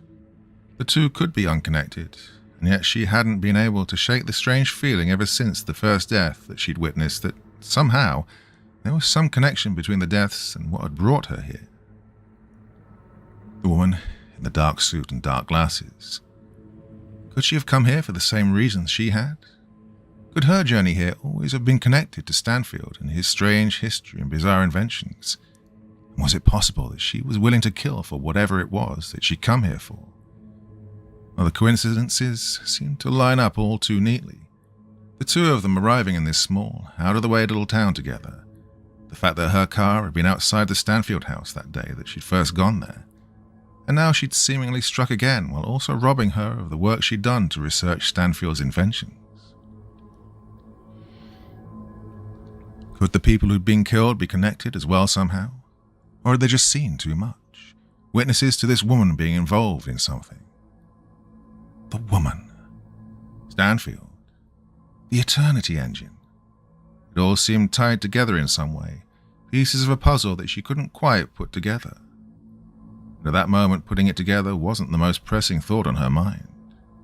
Instead, she was also thinking about how Anne had told her that she'd also translated Stanfield's books, and how that car had been loitering outside the museum where she worked, and how there had been a break-in at Anne's museum that very night. What if Anne was in danger as well? If this unknown woman really had been watching her somehow, or had employed someone to spy on her, maybe even the clerk at the hotel or one of his employees, slipped a sizable bribe for their assistance. Well, it would explain how she knew about her success in decoding some of the Stanfield text, and it would mean that they knew that Anne had as well, which would almost certainly put a target on her back. She knew that right now she should be trying to find a way to contact the police, just as she knew that it was likely that Anne might have already headed home or to the police station, but it was possible that she was still at the museum dealing with the break-in. And as much as she distrusted the police in this town after what had happened when she tried to report the previous night's murder, she could always hope that she might find someone, anyone, who would actually listen to her now. Someone who wasn't so stupid, lazy, or corrupt that they'd actually do something to keep her safe from whatever it was she'd found herself wrapped up in. And right now, she needed to know that Anne was safe, and that what she was caught up in hadn't put her at risk as well. She didn't bother to try and alert the clerk to what had happened. Given what the old man had told her earlier, she was fairly certain that he was in on what was happening here. She couldn't put together why or how yet, but that was a secondary concern right now. What she was certain of was that this hotel was not a safe location to stay in, and that the people or person who ran it was at the very least turning a blind eye to whatever was happening here. When she got outside, she managed to signal on her phone. She honestly didn't know how she managed to make herself sound calm enough over the phone to call for someone to take her to the Stanfield house. As soon as she was in the back of the cab, it felt like she was about to have a minor panic attack. The cab driver didn't seem to care much, and the only reaction he offered to her distress was to ask if she was going to throw up in his back seat, because, as he explained, I get it taken out of my pay if they throw up in my back seat. She told him she was fine, with as much irritation in her voice as possible, and tried as best as she could to think about what she was going to say. How on earth she would even begin to explain what had just happened.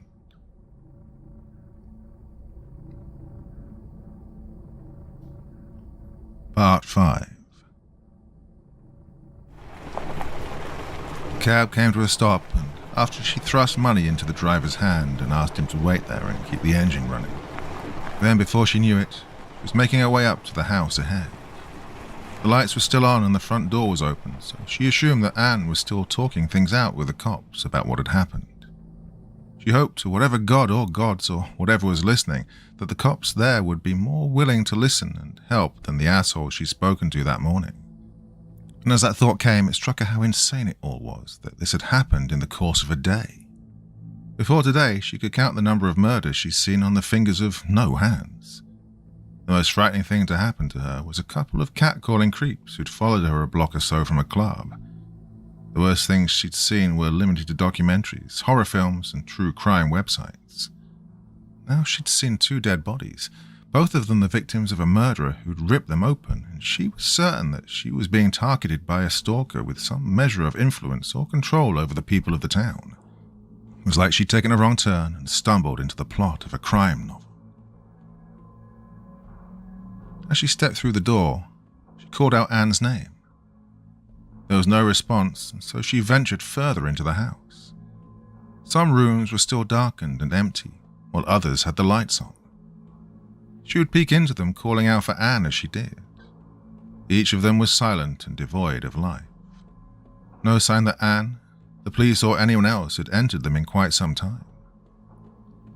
As she made her way through the building, each step only increasing the unbearable sensation that she was utterly, inescapably alone in this place, she continued to call out for help. Her eyes fixed on something at the end of the hallway, the way a drowning sailor might lock onto any light in the distance as a ship that could rescue them. There was a door ajar and a light on beyond it, and she unsteadily stepped through it to find a part of the house she hadn't seen on either of her previous visits. It was a bedroom by the look of it.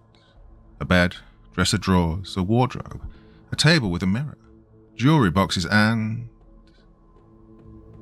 Her heart leapt into her throat.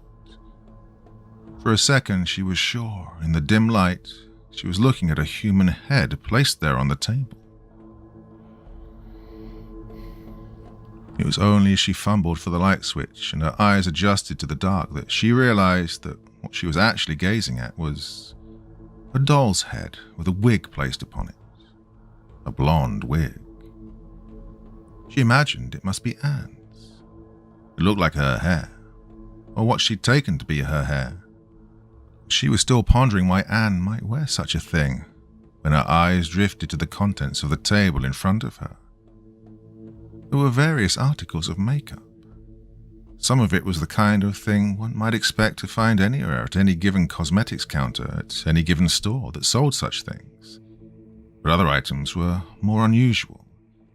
Face paint and other prosthetics you might expect to see in the makeup department of a TV show or a film.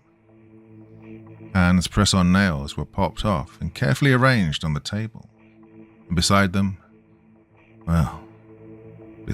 was something that made Susan cry out softly. She pressed her hand to her mouth to stifle the noise. There on the table was what looked like a pair of eyes. Anne's eyes. As her own focused more clearly, she saw that they were artificial. In fact, as she reached out to touch them, she realized they were cold and had the feel of glass or plastic to the touch. None of this made her feel any less confused or frightened. She was halfway through calling out Anne's name a final time when a door clicked open and a figure stepped out. It was Anne, but it also wasn't. The hair wasn't the bleached blonde of Anne's hair. The hair was black and glossy and straight. The skin wasn't like Anne's. It was bone white. She was shorter than Anne, no doubt because the addition of heels and lifts in Anne's shoes granted her a tallness that this woman lacked. As she backed up against the wall, all Susan could do was stare at the woman who stood before her. As she rubbed the last of her face paint off on a towel she held in her hands, the woman in the dark suit stepped into the room.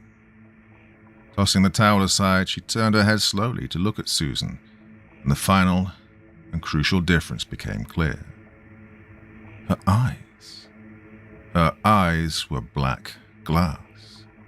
Black glass with twin red points blazing somewhere in their center. Susan couldn't breathe. It felt as if the world was about to collapse inwards upon her. I realize this must be a little alarming, Anne said, except her voice was different now. Are you going to kill me? It was the first thing that popped into Susan's head. Anne, or whoever she was, shook her head. Then she took a step closer. Now she saw her up close like this, Susan could easily see how much her profile resembled the woman in blacks. She felt like a fool for not having seen it earlier. Take away the trappings, the different skin complexion, the change in hair color, and the wildly different wardrobe. The two were twins. "Do you want to die?" Anne asked. Her tone wasn't threatening. It sounded curious, as if she was genuinely asking the question with a desire to hear the answer from Susan's own lips. She backed up slowly as Anne regarded her carefully. Those little red points of light seemed to twitch and expand and shrink as she stared in her direction. Did you do something to Anne?" Susan asked. She shook her head and smiled. It was the same smile from the train station, the same smile that night at the hotel. "There never was an Anne. It's just a name I use sometimes. Anne was me, just like Claire and Jane and Mary and more." "So, who are you?" Susan asked. Anne, or the person who'd called herself Anne, seemed to consider her answer for a moment. Her expression was hard to read. The lack of eyes didn't help. But finally, she answered. "Carmina. My name is Carmina Stanfield, and this is my home." Susan turned and ran. She ran through the hall and towards the exit of the house. She ran toward the freedom of the open air and the waiting cab. She spared a single glance behind her and found nothing waiting. She was yelling at the driver of the cab when it happened. It was so swift that it was almost a blur, as if all of it occurred too fast for the human eye to keep up with. In an instant, Anne or Carmina or whoever she was stood upon the roof of the cab. In the next moment, Susan watched what occurred. Something came from the woman's fingertips. Long, thin wires or tubes tipped with sharp little points. The cab driver was screaming as they wrapped around his body and dragged him through the window and into the air. Whatever they were made of was durable and strong, and his struggling and kicking and screaming didn't seem to perturb this Anne, Carmina, in the slightest. And as the tubing wrapped around the man's body, the sharp little points at the end seemed to find their target. As Susan watched in petrified fascination mixed with horror, they began to dig into the man's form. They began to burrow into his body. Oh, he was screaming to heaven for someone, anyone, to come and save him. He was howling for someone to make it stop, as the first points of the needles and then the tubes slid into him. Through his arms, his legs, and his chest, they wormed their way through his body, making human Swiss cheese out of his thrashing and twitching form. He was unable to articulate words at the end. Blood was pouring across the cab and over Carmina as the tubes ripped into this man. His skin and muscle was being pulled apart with a sound that made Susan's stomach turn as he screeched one final time and fell still. The tubing was pulsing, fattening as a sound like someone gulping down a pint of beer could be heard. The man's body twitched one final time, and then he fell still. The tubes retracted and dropped what was left of the man to the ground. His body looked as if it had been ripped open from the inside out. Carmina was caked in blood, and as she turned to look at her, Susan found that her limbs had given up ignoring the commands of her brain. She couldn't run if she wanted to. "I can't have witnesses," she said. And as she stepped down and walked towards her voice calm and level as she did so. "I never lied to you, Susan. I want you to know that. Not exactly. And what I said, I meant it. I just left some things out. I was 15 when it happened, the disease. My body betraying me, every organ failing, my own blood raging against me. No cure, no hope. When my father brought us here to find a way to save me, well, to keep me alive." Susan stared in fascinated horror at the figure approaching. Like Venus from the clamshell, Carmina was approaching her, slick with the blood of her kill. The tubes had retreated back inside her fingertips and were no longer visible. The red points in her eyes seemed to blaze brighter. As she watched, she licked the blood from her fingers as if it was a succulent dressing upon a well-prepared meal. Carmina's body language was utterly ordinary, as if what she had just done was no more unusual than savoring a glass of wine. He knew things. He'd been to places on this world that aren't like anywhere else.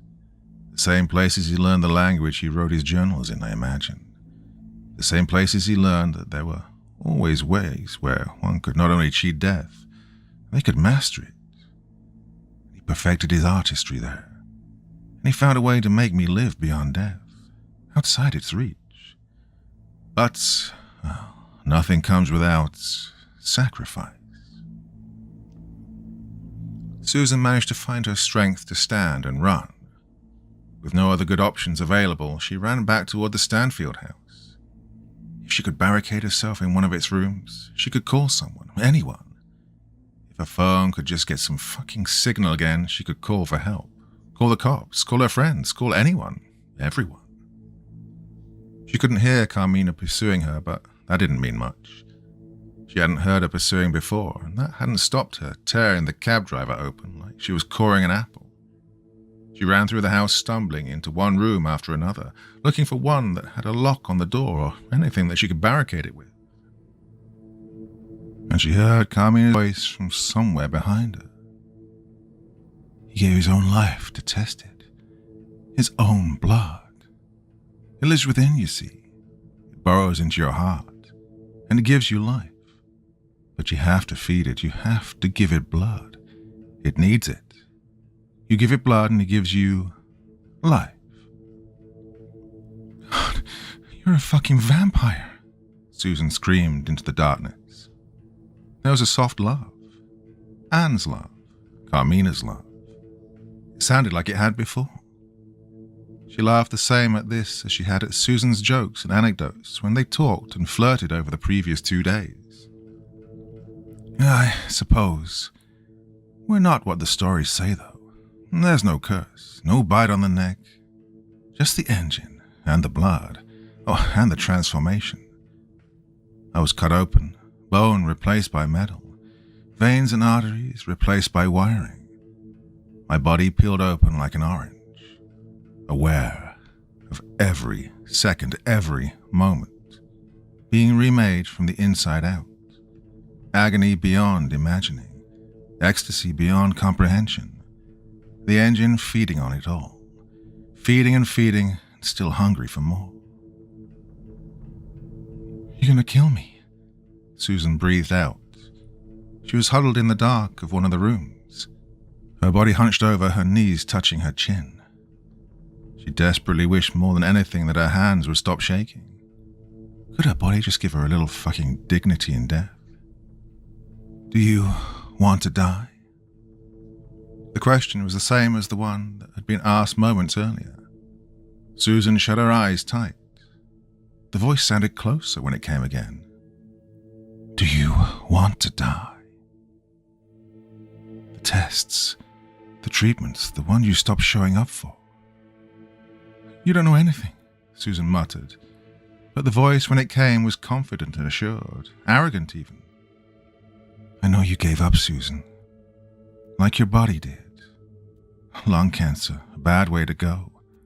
Probably worse without treatment. You don't know anything, Susan screamed at the darkness. She looked around the room. There was no sign of Carmina, but her voice seemed to carry through the house. She could be hiding somewhere in the shadows of that room or in one of the adjoining ones. It was impossible to tell.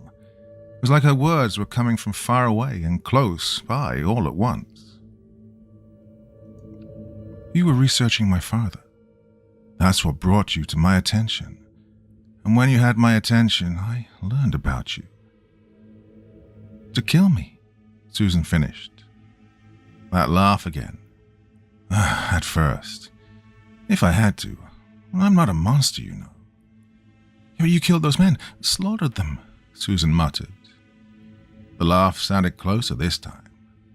Could she feel warm breath against her cheek, or was it her imagination? She had no way of knowing for sure. The man in the hotel room, a rapist.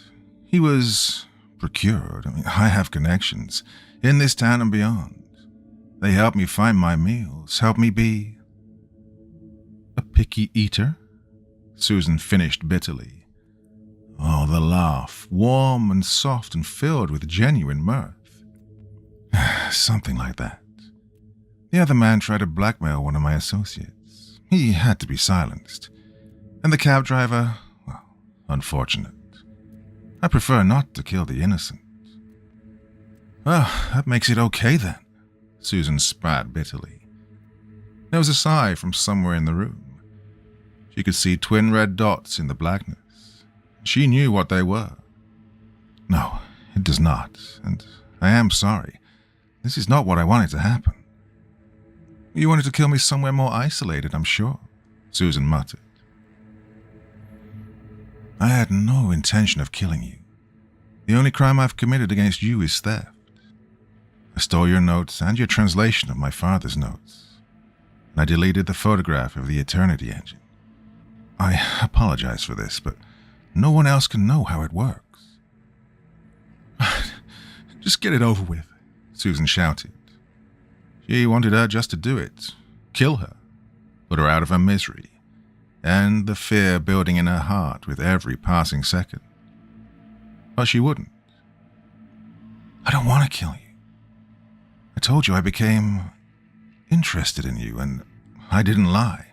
Before, I did not deceive you about how I feel about you, about how I feel around you. Then what the hell do you want? Susan asked. There was a silence in the dark for a while. She wondered if Carmina had left, but finally she spoke again. There was something in Carmina's voice this time, a sadness or a regret. I want you to live. Carmina was beside her now. Susan took a deep breath as her hand gently wrapped around her neck. She could feel the tips of those needles brushing against her skin. She could feel each breath against her skin. She could see the strange red light that glowed within those black glass eyes fixed upon her. You could leave. You could live another year, 2 perhaps. Or I could give you more. I could give you eternity. As a slave? Susan replied. Carmina shook her head. No, as an equal, as something like me. As someone with me, if you want. Or to live your own life, if you wish. The world can give you nothing. I want to give you forever. The tone was genuine. As Susan stared at her face, she saw her lips curl into perhaps the most unhappy smile she had ever seen. It was a smile devoid of joy or humor, but instead one that seemed to take a bitter pleasure at some private joke at the wearer's own expense. Would tears convince you of my sincerity? I'm afraid they're rather difficult for me, Carmina said, and tapped a finger at the strange glass orbs that resided in her eye sockets. Does it hurt? Susan asked. The sad smile was then replaced with a more thoughtful look. Creation, destruction, they always hurt. You have to die a little, but after it's something else altogether. And then? And then everything. Forever, no death. The engine repairs everything. Susan thought about the offer. As Carmina's needle-like fingers softly caressed her throat, she thought about what she'd said. To live forever. To be forever. She thought about the hours spent in doctors' offices and hospitals. She thought about the tiresome men and women who droned at her, telling her not to do this, not to go there, not to spend the tiny amount of time she had left to live living. She thought about how utterly alone she'd felt every time she stepped into one of those ghastly antiseptic rooms. She thought about how little she had to leave behind. She thought about how if the disease took her one night, no one might notice at all until the squeaking of her ill-tempered pet bird got too loud and too unruly for the neighbors to put up with, or until she fell behind on her payments to the various organizations that wanted her money. So you, what, bite my neck? She asked. Carmina shook her head. Not quite, no. It hurt. It hurt like dying, maybe worse than dying. Strapped down to a table, she felt her skin being delicately peeled open. She felt cold blades slicing through nerve and muscle and soft, fatty tissue. She felt agony beyond anything she'd ever experienced before. Well, she was no stranger to pain, but what she felt now was beyond that. Beyond broken bones and sliced flesh. Then when the blades found her bones, when the machinery began its true work, she realized that what she'd experienced so far was nothing at all. A prelude, a prologue. It opened new worlds of agony to her brain as she felt the transformation take place. Smooth, breakable human bone replaced by something else, something beyond humanity, something beyond mortality. And in the pulsing wet mass that was her body, it was placed. The engine, the second eternity engine. Carmina's ability to read her father's notes must have made it easy for her to create another. Susan wondered if she was the first Carmina had done this to. Her brain felt a twinge of jealousy at the idea that she was not unique in this way, and the ludicrous nature of that thought in this situation might have moved her to laughter in any other circumstance. For a while, everything went dark as her eyes were removed. Then, when they were replaced, the world swam back into focus in ways she never would have imagined before. A beautiful, terrifying, wonderful rainbow of emotion and sound and detail. She was reborn. She was dead. She was alive. She was more alive than she ever had been. Dawn broke, the first faint rays of the morning sun. The pain was gone now, but her body felt sensitive, raw and fresh, as if every sensation was a new one. As if every sight, every smell, and even the faintest brush of contact against her skin was something beyond the ordinary. The restraints on her ankles and wrists had been released, and slowly she sat up, the motion making her dizzy for a moment. The door was open, and further down the hall, she could see that the front door was likewise. She could hear the scurrying of field mice, the flutter of birds' wings, and she could feel the hunger of the engine that burned inside her chest. It throbbed and pulsed and thirsted for the substance it needed to keep going. She swallowed hard as she stood, afraid that it would hurt at first. It didn't hurt, but it felt strange at the same time. Her limbs felt as if they belonged to someone else. She felt effortless, devoid of mass, as if she'd slipped free of gravity's tyranny. Months of her body betraying her, making her a prisoner within her own form, and now she transcended it, freed herself from it. She stepped down the hall slowly at first, and then with more confidence. The sun on her skin was warm.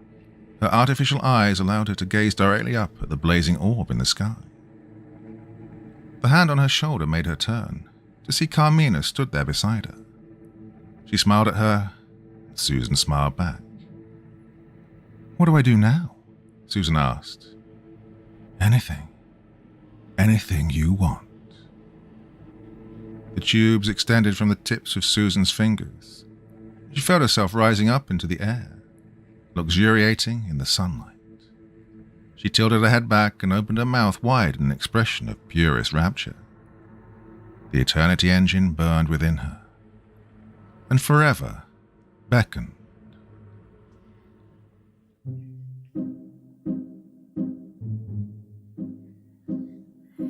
Oh my. What on earth have I just read? Well, just to think all that happened in the space of a couple of days. Well, things can happen quick when you are searching for eternity, I guess. I don't know. Anyway, yeah, as you can probably tell, I've pretty much read that all in about the space of 3 and a bit hours, so brain not working so well right now, too much reading. Okay, so that is enough waffling for me for this evening. Back again very soon. Hope you enjoyed that one. What a weird and wonderful tale that was. So, till next time, my dear friends, very, very sweet dreams. Bye-bye.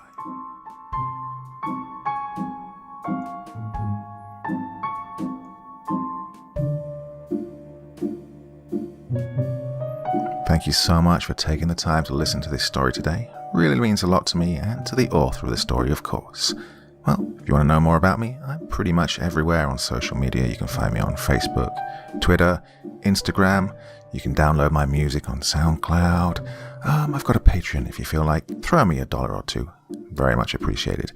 And of course, on Reddit, I have a place where you can leave stories if you want me to read one that you've written. Well, hoping to see you all again very soon. Till then, sweet dreams. Bye-bye.